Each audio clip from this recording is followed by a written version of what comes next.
નવરાત્રિના પર્વની આપ સૌને શુભેચ્છાઓ સાથે આજના મુખ્યમંત્રી શહેરી બસ સેવાના લોકાર્પણ પ્રસંગે આપણી બધાની વચ્ચે ઉપસ્થિત રાજ્યસભાના સાંસદ અને આપણા જ કહી શકાય અને આપણા જ છે એવા પરમ આદરણીય મયંકભાઈ નાયક આપણી બધાની વચ્ચે ઉપસ્થિત અમારા સૌના પરમ આદરણીય અને વડીલ જેમના આશીર્વાદ અમને સતત પ્રાપ્ત થાય છે એવા હરેશભાઈ જાની સાહેબ, બનાસકાંઠા જિલ્લા ભારતીય જનતા પાર્ટીના મહામંત્રી શ્રી કનુભાઈ વ્યાસ, મારા પૂર્વ ધારાસભ્ય શ્રીમતી રેખાબેન, મહેશભાઈ, પાલનપુર નગરપાલિકાના પ્રમુખશ્રી, ઉપપ્રમુખશ્રી, કારોબારી ચેરમેન શ્રી પિયુષભાઈ, ખાસ તો આજે જે કામ આપણે કરવા જઈ રહ્યા છીએ એ ટ્રાન્સપોર્ટ કમિટીના ચેરમેન શ્રીમતી ભારતીબેન, કુમુદબેન અને મંચ પર બિરાજમાન સૌ સન્માનિત અગ્રણીઓ, પાલનપુર શહેર ભાજપની ટીમ, આખી જ નગરપાલિકાના સદસ્યોની ટીમ, અત્રે પધારેલ પત્રકાર મિત્રો અને પાલનપુર શહેરના શહેરીજનો. નગરપાલિકા પ્રમુખશ્રીએ પાલનપુર નગરપાલિકાએ આ છેલ્લા 5 વર્ષમાં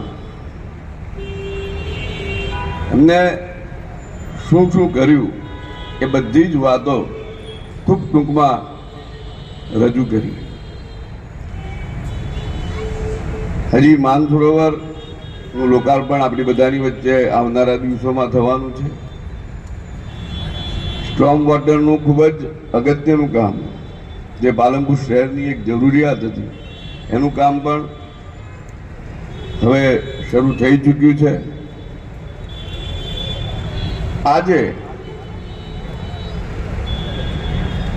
આપણી બધાની વચ્ચે જ્યારે મયંકભાઈ ઉપસ્થિત છે, હું ખાસ કરીને એટલા માટે ઉલ્લેખ કરીશ કે આ મુખ્યમંત્રી શહેરી બસ યોજના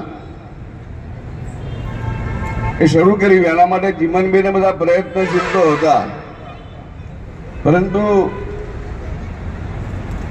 અમે ચીમનબેન બધા વાતો કરી, એકાદ વાર વિચાર કર્યો, ફરી પાછો એકવાર કાગળિયા મોકલ્યા ઉપર, પરંતુ મયંકભાઈએ અમને બધાને જે ઉત્સાહ આપ્યો છે અને મહેસાણામાં શહેરી બસ યોજના જે રીતે સફળ થઈ એ રીતે આ મુખ્યમંત્રી શહેરી બસ સેવાનો પ્રારંભ આપણી બધાની વચ્ચે ટોટલ 9 રૂટની અંદર થવાનો છે. આગળ જરૂરિયાત મુજબ પણ પાલનપુર શહેરને બસો વધવાની જરૂર લાગશે તો વધારશે પણ ખરા, અને પાલનપુર શહેરના આજુબાજુના 8 કિલોમીટર સુધીના વિસ્તારને આ યોજનાનો લાભ મળશે. એટલે શહેરીજનોને હું એટલું વિનંતી કરીશ કે આપણે વધુમાં વધુ આ યોજના જ્યારે સરકાર આપણા માટે મૂકે છે, કારણ કે પાલનપુર આજે કેટલું વિશાળ થવા માંડ્યું છે એના દર્શન આપણને બધાને થાય છે. તો નગરજનોને પણ વિનંતી કરીશ કે આપણે આ યોજનાનો મહત્તમ લાભ લઈએ. સાથે સાથે આજે મયંકભાઈ બધાની પ્રમુખશ્રી અનુમતિ લઈને એક જાહેરાત કરું છું કે આવનારા અઠવાડિયા માટે બહેનો માટે આ સિટી બસ યોજના સંપૂર્ણ મફત રાખવી. બહેનો માટે સત્તન ફ્રી એક અઠવાડિયા માટે.